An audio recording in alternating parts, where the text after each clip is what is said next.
બધાને આલુ પરોઠા તો ભાવતા જ હોય છે, તો આજે અહીંયા મેં ગાર્લિક ફ્લેવરના આલુ પરોઠા બનાવ્યા છે.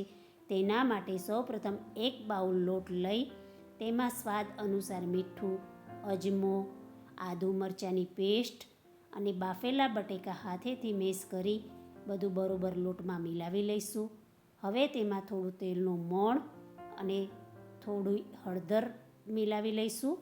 બધું બરોબર મિલાવી લોટ બરોબર મસળી અને જરૂર પ્રમાણે પાણી ઉમેરી લોટ બાંધી લઈશું. અહીંયા પરોઠા જેવો લોટ બાંધી તૈયાર કરી તેલથી થોડું કેળવી અને ઢાંકી અને તેને થોડી વાર રહેવા દઈશું.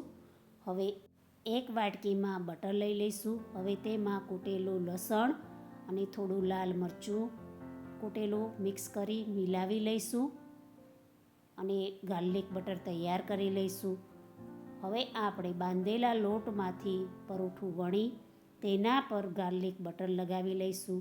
પરોઠાને ફરી ફોલ્ડ કરી તેના પર ફરી ગાર્લિક બટર લગાવી લઈશું અને ફરી વાળી લઈશું. ફરી અટામણ લઈ હલકા હાથે વણી લઈશું. પરોઠું વણાય ત્યારે તેને ગરમ તવી પર મૂકી ધીમા તાપે 2 સાઈડે શેકી લઈશું. પરોઠું થોડું શેકાય ત્યારે તેના પર અડધી ચમચી તેલ ઉમેરી અને તેલ લગાવી 2 સાઈડે પરોઠાને દબાવી અને શેકી પરોઠા તૈયાર કરી લઈશું. આ રીતે બધા પરોઠા તૈયાર કરી લઈશું. તો તૈયાર છે પોટેટો ગાર્લિક પરોઠા, જે ખાવામાં બહુ જ સરસ લાગે છે.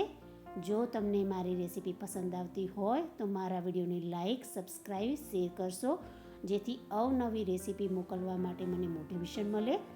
તો તૈયાર છે ગાર્લિક પોટેટો પરોઠા.